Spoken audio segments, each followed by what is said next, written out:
मसाला पर कई महीनों बाद कैसी हैं आप? सबसे पहले तो ये जानना चाहते हैं। मैं बहुत अच्छी हूँ और बहुत अच्छा लग रहा है मुझे इंडिया में आके बहुत अच्छा लग रहा है। मैं दुबई में बहुत ही सिस्टमेटिक और बहुत ही क्लीन और सब कुछ अच्छा था। दुबई में तो बहुत मज़ा आता था मुझे रहने के लिए। रितेश जी ने इन दिनों आपका बहुत सपोर्ट किया, उनके लिए क्या कहना चाहेंगे? फर्स्टली वो बताइए। भगवान के बाद रितेश जी मेरे लिए सब कुछ है। नहीं है आप? नहीं आप हैं, मैं क्यों झूठ बोलूं? रितेश, भगवान के बाद रितेश ने ही मुझे संभाला है, मेरे सारे प्रॉब्लम्स को सॉल्व किया है, ये ना, या क्योंकि मेरा कुछ बहुत ज़्यादा गड़बड़ चल रहा था, इन्होंने सब सॉल्व किया। हर किसी की लाइफ में एक बार तकलीफ जरूर आती है, आपकी लाइफ में तो हर बार वो आई जा रही है, लेकिन आप निडर हो के आप हर चीजों का आप सामना कर रही हैं, शेरनी की तरह दहाड़ती हैं आप। मम्मी के जाने के बाद, उस वक्त मम्मी थी आपके साथ, बट अब मम्मी नहीं थी। बहुत ही गंदा फेस था राखी आपकी ये लाइफ का। कैसे आपने डील किया? आई नो बहुत सारे डिप्रेशन में भी गए आप। बहुत से डिप्रेशन से गुजरी हूँ, मेरी माँ नहीं थी, ये सब झुंड में आए हैं, सब झुंड में इन्होंने सबने मुझ पर आक्रमण किया। तो झुंड में तो सुअर आते हैं, शेरनी अकेले आती है भाई। मैं यही बोलूँगा कि जितने भी लोग झुंड में आए हैं, सबको एक मौका मिल गया है राखी, क्योंकि किसी भी इंसान का एक वक्त आता है जब आप बैड फेज से गुजरोगे। उस टाइम बहुत सारे लोग एक साथ अटैक कर देते हैं, इंसान टूट जाता है, और जब अपनों से टूटता है तो इंसान को जब सबसे ज़्यादा धक्का लगता है। तो ये उस टाइम का फेज था राखी की ओर से। और मैं अभी तो फिलहाल सभी मैं लोगों से मैं जानता हूँ कि जो भी सो कॉल, मैं बहुत ओपनली बोलूँगा, सनातनी या जो भी लोग हैं उनको स्पष्ट बोलूँगा कि अब आप लोगों को समझ में आ गया होगा, क्योंकि आप लोग बच्चे नहीं हो, आप लोग को समझ में आ गया है कौन सही है कौन गलत है। तो ऑफकोर्स आप अपने पर्सनल ग्रजेस के लिए झूठ का साथ ना दें। एक्चुअली झुंड में आ गए लोग, इनको ऐसा लगा कि यार अच्छा बोलेंगे तो पब्लिसिटी इनको मिलेंगी, नहीं तो झुंड में आपने देखा कितना गंदा झुंड आ गया मेरे खिलाफ। मुझे कुछ हुआ, जाको राखे सैया मार सके ना कोई। तुम झुंड सब नष्ट हो जाओ, और मैं तो तरक्की कर रही हूँ।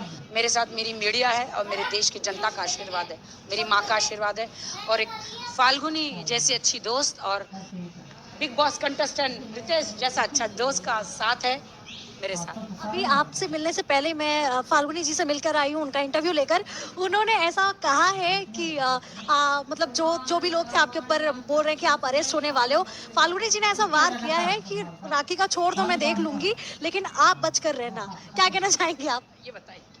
वही मैं बता रहा हूँ ना कि जो बाकी लोग हैं, कभी कभी क्या है, दूसरे को परेशान करने में अपना बचाव लोग भूल जाते हैं। तो शतरंज के मोहरे में आप पहले ये ध्यान जरूर रखो कि अपना पहले दूसरे पे चाल चलने से पहले अपना बचाव जरूर किया जाता है, नहीं तो शतरंज सीख लेना है मेरे से। मैं तो ये कि भागते भूत की लंगोटी, तू अपनी लंगोटी बचा के रख। तुम मेरे बारे में मत सोच, मेरे बारे में खुदा सोचेंगे। मेरे बारे में मेरे दोस्त है, मैं अकेले नहीं हूँ। उसने वार किया पूरे झुंड के साथ कि ये अकेली है, ये अकेला हिरन है, तो रावण की तरह मेरा शिकार करना चाहा नहीं। But despite of everything, Ram के बिलीवर आ गए यहाँ पे, बिलीवर ऑफ राम। सच्चाई कहीं भी जीतती है। जय श्री राम अगर बोलो। जय श्री राम, ऑफ कोर्स मैं बोलूँगा जय श्री हमेशा राम। जय श्री राम। लाइक क्योंकि सच्चाई हमेशा जीतती है। कहीं भी आप झूठ आपको थोड़ी देर के लिए डोमिनेट हो सकता है, लेकिन जीत नहीं सकता है। तो यहाँ पे राखी में सच्चाई थी, इसकी चीज़ें, हाँ, इसको लोगों ने फंसाया था बहुत शातिर तरीके से, सब मिल के एक साथ अटैक किए थे, इनको कमज़ोर किया था, इनसे जैसे तैसे जो भी पेपर है साइन करवा लिया, इनके विश्वास का फ़ायदा उठाया।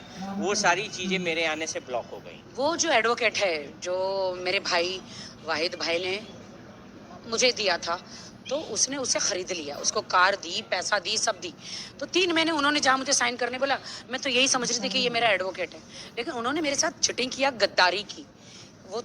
वो तो मैं कंप्लेंट करूंगी। तो उन्होंने झूठे सबूत जो है, तो यही पुलिस से यही हाथ जोड़ के कहूंगी कि आपने क्या ऐसे प्रूफ दिखा, बगैर प्रूफ दिए। बट मैं हिंदुस्तान की पुलिस को कुछ नहीं कहना चाहती, मुझे उन पर ट्रस्ट है।